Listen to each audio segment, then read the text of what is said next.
Next tonight, families fighting for an inquiry into a helicopter crash more than 30 years ago have travelled to Downing Street today as part of their campaign.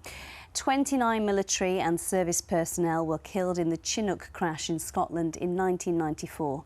Kathy Killick has more. It's the latest sally in a battle for answers that's lasted 30 years and counting.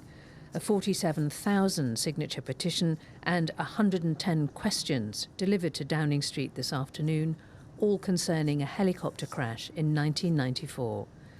The Mark II Chinook crashed in June at the Mull of Kintyre, killing all 29 Special Forces and intelligence staff on board. One of them was RUC officer Maurice McLaughlin-Neely. His son Darren, who's from Huddersfield, is campaigning for a judge-led independent inquiry into what went wrong. We've got children of our own, and that opportunity of being a grandfather was taken away from my dad.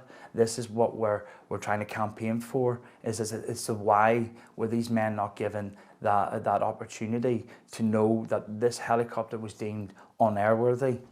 When the crash was initially investigated, the two pilots were blamed, but they were exonerated in 2011 after a long campaign by their families. It emerged that the helicopter had recently been upgraded, and its test pilot told a BBC documentary he'd had serious concerns about the helicopter's safety. The records relating to the case were sealed by the MOD for 100 years to protect personal data. In a statement, the MOD said the crash was a tragic accident that has already been the subject of 6 inquiries and an independent judge-led review. The family's call for a full independent inquiry was turned down by the Prime Minister in August. They've now made a formal claim for a judicial review into that decision. Major Christopher Doherty was one of the victims. His funeral with full military honours was held in York Minster, and he's buried in West Tanfield. His sister Nicola was at Downing Street today. We have evidence to prove that the aircraft was unairworthy.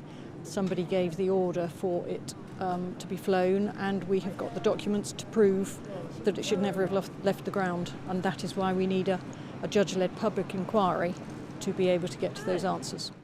The crash was one of the RAF's worst peacetime losses of life. 29 families have had to live with their bereavement, and suspicions about the tragedy, despite repeated examination, have not been laid to rest. Kathy Killick, BBC Look North.